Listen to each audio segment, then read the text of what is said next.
Hi friends, ఇదే నది చెప్పండి.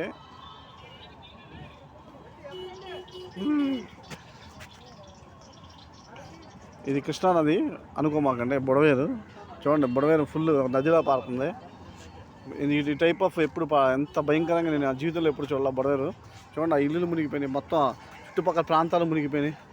అర్థమైందా? చూడండి ఎంత భయంకరంగా ఉందో. అసలు బుడవేరు ఇంత దారుణంగా పొంగడం ఇదే first time. After 30 years 40 years క్రితం ఏదో జరిగిందేమో, లేకపోతే 50 years బ్యాక్ ఏమో. చూడండి, అక్కడ మొత్తం అక్కడ స్ట్రక్ అయిపోయింది. చూడండి, అక్కడ మొత్తం చివర ఆగిపోయింది. మొత్తం అవన్నీ బెండ్లు, తలుపులు ఇంకా బృందాలు ఉన్నట్టు అక్కడ వెయిట్ చేస్తున్నట్టున్నాయి. డిఆర్ఎస్ బృందాలా, ఎన్డీఆర్ఎఫ్ బృందాలు అక్కడ వెయిట్ చేస్తున్నాయండి. చూడండి ఎంత భయానకరంగా ఉందో బుడవేరు. అసలు ఫ్లోట్ వెళ్ళిపోతుంది, కొట్టుకుని వెళ్ళిపోవడమే. చూడండి మై డియర్ ఫ్రెండ్స్, అంత భయంకరంగా ఉందో. ఇది బుడవేరు కాలువ. ఓకే, ఈ బుడవేరు పొంగడం మూలంగానే మొత్తం సింగినగర్, పాయకాపురం, నున్న అన్ని చాలా ప్రాంతాలు కొట్టుకుపోయినాయి. ఈ బుడవేరు అంత తీవ్రంగా ఉండడం చూడండి. అక్కడ ఫుల్ గ్రేస్కి చర్చి కూడా మునిగిపోయింది. చర్చి అంటే ఆ పక్కన ఉన్న ప్రాంతాలన్నీ ముంచేసింది ఇది. ఈ బుడవేరు మూలంగా మొత్తం సింగినగర్ అత్తలాకుతలం అయిపోయింది. అంతేకాకుండా ఎంతోమంది నిరాశ్రయులయ్యారు.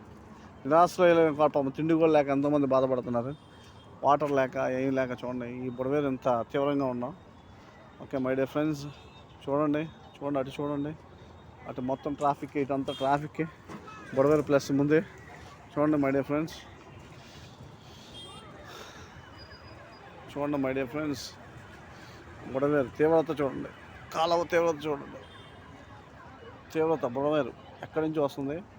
కృష్ణానది కూడా ఇటు నుంచి వస్తుంది, పోలవరం కూడా ఇటు ఎక్కేసింది. బుడవేరు ఇంత ఫ్లోటింగ్ కావడం చూడండి, అంతే first time. Okay my dear friends, okay చూడండి.